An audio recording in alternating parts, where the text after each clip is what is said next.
Hello, ഞാൻ ഇന്നൊരു കൂട്ടുകറി ഉണ്ടാക്കാൻ പോവുകയാണേ. അപ്പോൾ കൂട്ടുകറിക്ക് വേണ്ടി കടലയെല്ലാം വേവിച്ച് വെച്ചിട്ടുണ്ടായിരുന്നു.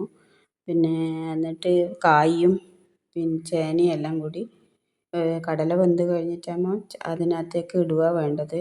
എന്നിട്ട് പിന്നെ എല്ലാം മുറിച്ച് വെച്ചിട്ടുണ്ടായിരുന്നു.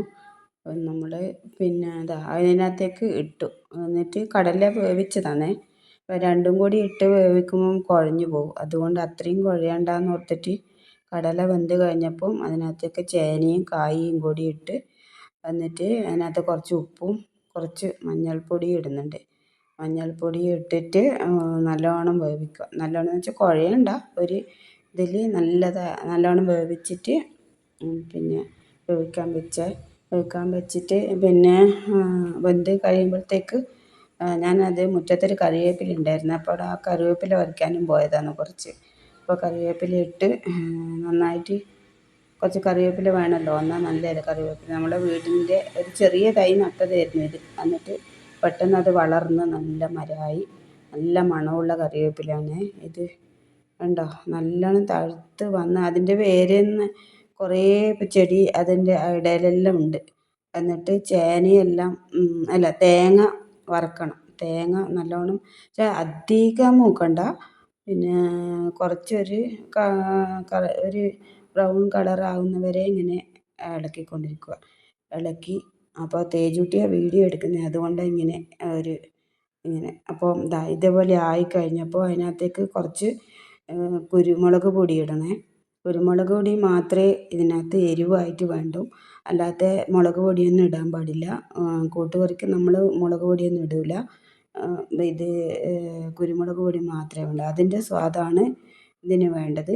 പിന്നെ കുറച്ച് സ്റ്റൗ ഓഫാക്കിയിട്ടാണ് ഉള്ളത് ഞാൻ. സ്റ്റൗ ഓഫാക്കി കഴിഞ്ഞപ്പോൾ പിന്നെ അല്ലെങ്കിൽ കത്തിച്ച് കഴിഞ്ഞാൽ പിന്നെ തേങ്ങ നല്ലോണം മൂത്ത് കറുത്ത് പോകും. പിന്നെ ഒരു കയ്പ്പ് രസമായിരിക്കും പിന്നെ കൂട്ടുകറിക്ക്.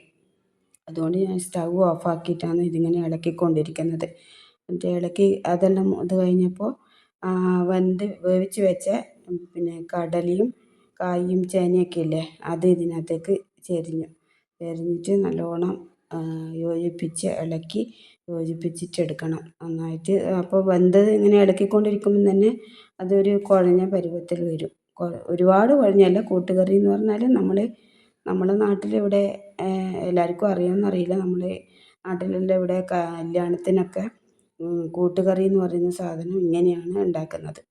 അതേപോലെ ഞാനിപ്പോൾ ഉണ്ടാക്കിയ പോലെ തന്നെയാണ് കല്യാണത്തിൻ്റെ സദ്യയിൽ ഒരു കൂട്ടുകറി ഉണ്ടാകുന്നത്. പക്ഷേ കണ്ണൂർ സൈഡിൽ ഇങ്ങനെ തന്നെയാണ് ഉണ്ടാക്കുന്നത്. വേറെ എവിടെയെങ്കിലും ഇങ്ങനെ അറിയുമോയെന്നൊന്നും എനിക്കറിയില്ല. പക്ഷെ ഞാൻ ഉണ്ടാക്കുന്നത് ഇങ്ങനെയാണ്. അപ്പോൾ എനിക്ക് ഇങ്ങനെയാണ് ഇഷ്ടം. പിന്നെ നല്ല ടേസ്റ്റാണ് ഈ കറി. അതിനകത്തേക്ക് കുറച്ച് കറിവേപ്പിലയും ഇട്ട് പിന്നെ നല്ലോണം ഇളക്കണം. ഇളക്കി പിന്നെ എന്താ പറയണ്ടത്, അതിനകത്ത് വെള്ളമെല്ലാം വറ്റിച്ചെടുക്കണം.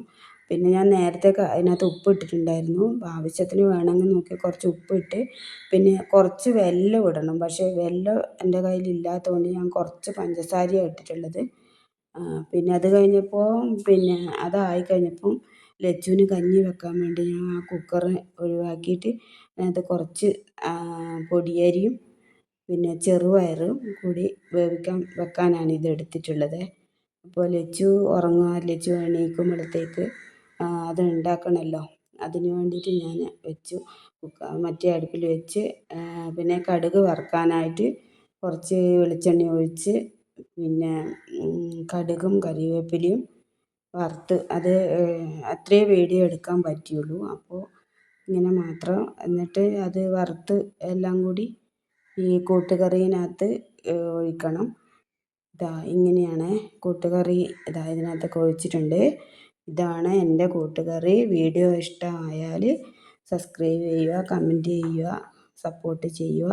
കണ്ടോ, ഇങ്ങനെയാണ് കൂട്ടുകറി. നല്ല ടേസ്റ്റാണ്. അറിയാത്തവർക്കാണ് ഇങ്ങനെ ഉണ്ടാക്കി നോക്കൂ, എന്നിട്ട് പറയൂ. നല്ല കറിയാണ് ഇത്, നല്ല ടേസ്റ്റാണ് ഈ കറിക്ക്. ഇത്രയേ ഉള്ളൂ ഇന്നത്തെ വീഡിയോ. എല്ലാവരും കമൻറ്റ് ചെയ്യണേ.